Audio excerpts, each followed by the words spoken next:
Hello everyone, it's Dr. Vasquez, your doctor in criminal justice, bringing you another video on criminal justice topics. In this video, we will be discussing an incident that occurred in Hobbs, New Mexico when a mother had to jump on the hood of her vehicle to fight off a carjacking while her two children were in the vehicle. Stand by for what comes next. Thank you.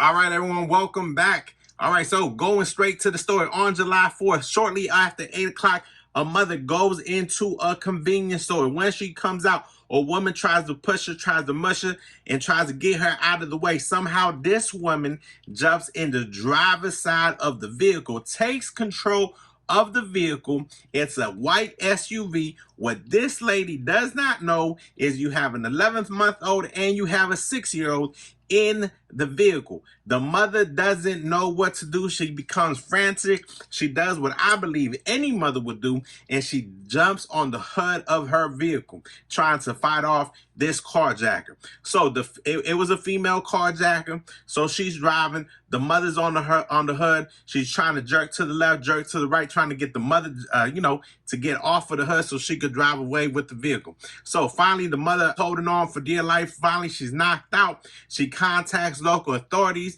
Local authorities are able to chase this woman down, and they're able to slow her down. They're able to make contact with her later on. During the chase, the driver, the suspect, pulls over, tells the 6-year-old to get out at an intersection, keeps driving. There's a high-speed chase. Finally, the chase comes to it, and the 11-month-old is left in the vehicle, and then there's a foot chase.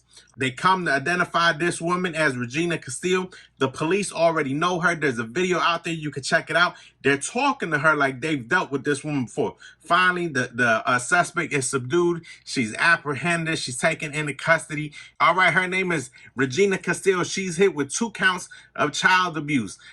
Fleeing officers. She's also hit with unlawful taking of a motor vehicle. Come to find out, this woman has a rap sheet. She's only 20 years old. The police department knew who she was. So she has prior counts. We want to say DUI, carjacking, and assaulting an officer. Okay, so let's get into my first question. You know, I have 3 questions for you. I always have 3 concerns, 3 things that I want to talk about. The first thing that I want to discuss is how many opportunities does a person have? This woman, Regina Castillo, she's 20 years old. Like I said, the police already knew her. DUI, fighting officers, multiple carjackings, car thefts, and this woman is still on the streets. So my question to you, and I know we're in this era of rehabilitation and we believe that every individual can be saved. I get all of that. Believe me, I get it. But how many chances? Is it 1 chance? Is it 2 chances? Is it 3 chances? Is it 4 chances? Is it 5 chances? I believe that if this woman had been locked up, then this incident would have never happened, right? Let me know what you think in the comments below. Let me know how many chances do you believe that this individual should have. All right, so now the second question I have for you. Are the charges correct? Because I'm over here looking at this as unlawful taking a motor vehicle. I'm looking at this child endangerment or child abuse, fleeing an officer. Those, to me, those aren't the charges. The charges should be attempted murder, public endangerment. There's multiple charges that you can add here, and it just doesn't make sense to me why those charges would seem so low when she let them on a high-speed chase, when she had 2 children, when she pushed this mother out of her to take control of the vehicle, and so on. So let me know what charges you believe should be applied, because this does not sound correct to me. All right, so lastly, there's something called crime prevention through environmental design. Basically, where you have a sense of security, you have a sense of awareness. What do you think in this situation the mother could have done differently? Is it common practice to leave your children inside of a vehicle while you go into a convenience store?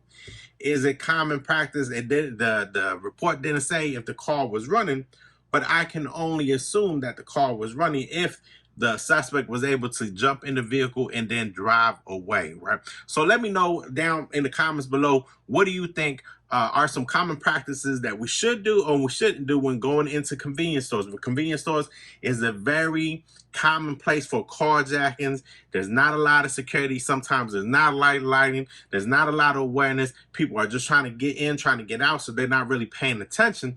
So what are some common practices? I know me, I always leave my doors locked. I don't leave the car running. I don't leave my children inside of the vehicle. So those are some things I do because I never want to be in this situation, right? I never want to give a bad guy, a bad woman, I never want to give them a reason to try me. All right, everybody, thank you so much for tuning in. Stay tuned for the next criminal justice video. Thank you so much.